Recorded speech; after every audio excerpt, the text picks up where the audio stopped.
Geser sedikit Pak. Jauh banget.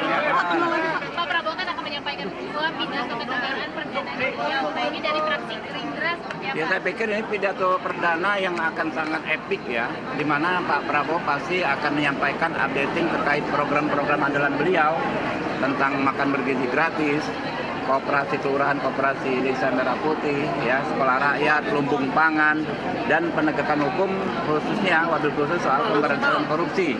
Ya, pemberantasan korupsi yang sangat maksimal dilaksanakan di rentang waktu 8 bulan Pak Prabowo bekerja ini. Jadi kalau kita lihat ya, pidato-pidato seperti ini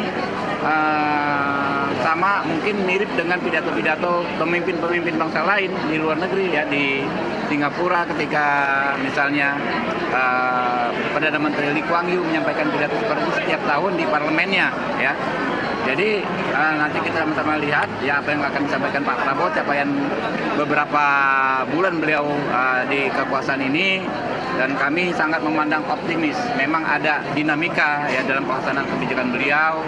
Tentu dinamika tersebut akan kita sikapi secara arif ya, dan kita carikan solusi-solusi perbaikannya ke depan.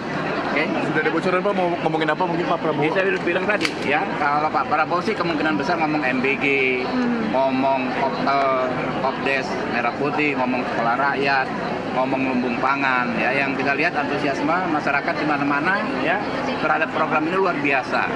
Di dapil saya Jakarta Timur ya, itu kita mau mengajukan dapur, titik-titik pembuatan dapur itu udah penuh.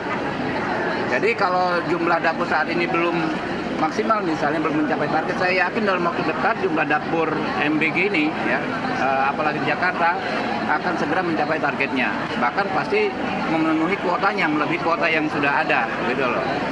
Jadi kita dengan momentum 17 Agustus ini, ya hari kemerdekaan ini, kita minta doa juga semoga program-program tersebut bisa semakin lancar.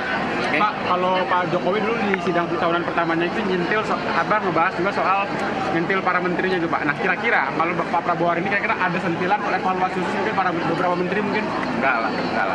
Bukan tipikal Pak Prabowo begitu ya. Artinya soal capaian ada yang mau disampaikan mungkin soal pencapaian para menteri, kan ada menteri yang aktif banget, ada yang enggak, itu gimana Pak? Nanti kalau detail-detail per menteri kan nanti di komisi-komisi DPR ya. Kalau soal hukum yang masih kurang apa Bang Adi? Kalau soal hukum kita lihat bagaimana Pak Prabowo mempraktekkan ya, hukum tidak lagi dijadikan alat kekuasaan ya. Hukum tidak sekedar tajam ke lawan politik ya, tapi benar-benar ditegakkan sesuai dengan fakta-fakta yang ada ya. Kasus-kasus besar pemberantasan korupsi terus berjalan ya.